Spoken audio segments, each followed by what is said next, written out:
Guys, so I want to talk about Lord Talents here for a second. Once you're finished setting them up, this is what it should look like. Once you're VIP 12, you're able to activate the second talent page so you can separate your war talents from your development talents. Before you reach VIP 12, you're going to have to reset them manually each time that you do an event. But this is what it should look like at the end of it. And just a quick note that if you activate a talent, for instance, like your threat stamina that lasts for 10 minutes, or your development talent, which lasts for 30 minutes, be extra careful not to jump to the second talent page because it will cancel them out, even if it's lit up on both pages. Okay, so let's get started. So in here, we're going to go into your talents. Now I'm going to reset them for the purpose of this video. Now I have my development as page 1 because you mostly stay on development. You only go to your war tab whenever you're going to war, obviously an event. So for this, you still want to light up under war only to your emergency recall because you're not looking for battle attributes. You only want to be able to use this because it's your lifeline and you might need it. It's better using this than an advanced teleport.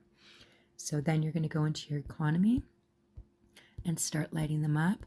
Now I'm avoiding the top because we don't know how many talent points we're going to be able to light everything up that we want, but food production is unnecessary because your troops are just going to eat it unless you're running your hourglass, which is a new feature. So I'm going to keep going through here. We're trying to get to the end. We want to make sure that all the research and construction talents are lit up because they make a huge difference while you're trying to grow your castle. To get the maximum Lord talents possible, you need to be level Lord 80, and that'll give you the most points to be able to use on both pages.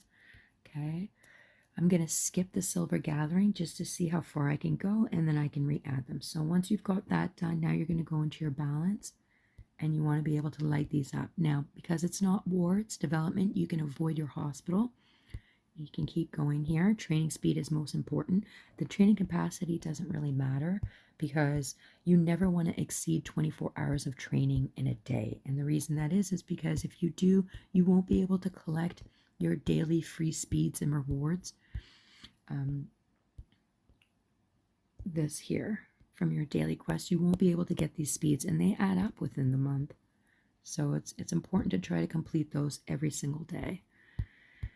So where were we? Okay, so here again, speed is more important than capacity. So I'm going to the bottom. And the point here is to try your best to get to the end. The wall defense doesn't really matter. That's the last one. But stamina recovery and building, this is huge for your development. Okay, so now I have 65 points left. I'm going to activate my hospital capacities now. That way my hospital capacity doesn't change whether I'm in war or not. And I still have 40 points left. So at this point, you can activate other things. Healing speed, that's important. And 35 points left. I feel like I missed something. Oh, right, the silver gathering.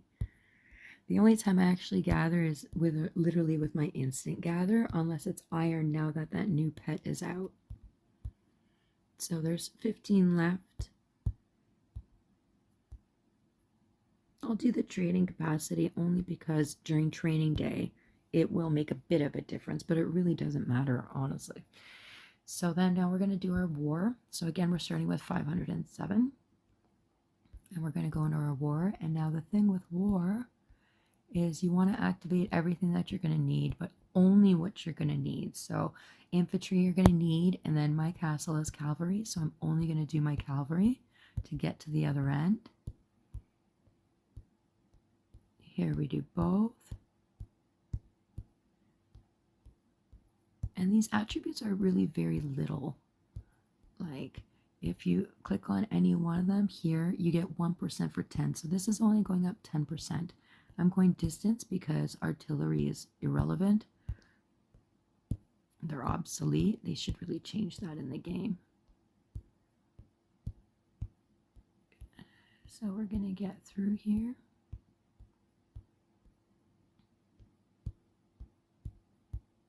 Life Preserver, very and special talent that you need activated for your war, because it's going to prevent permanent losses, or more permanent losses than you would. Economy, you can completely skip over here. And now you're going to go into balance. And because it's war, you're going to avoid your training and you're going to go through your hospital capacity. Now you can light up again both sides because it's for battle attributes, but because it's such a small percentage, I'm going to see how many talent points I have left before doing so, because I'd really like to get near the end to the stamina recovery. Okay, so here, hospital capacity, but then you're going to avoid this and go down to healing speed.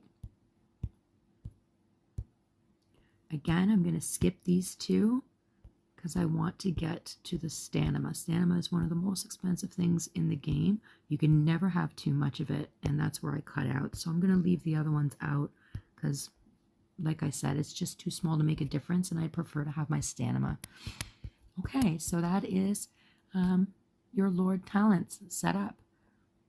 And that's what they should look like. Thanks so much for watching. Let me know if you have any questions in the comments.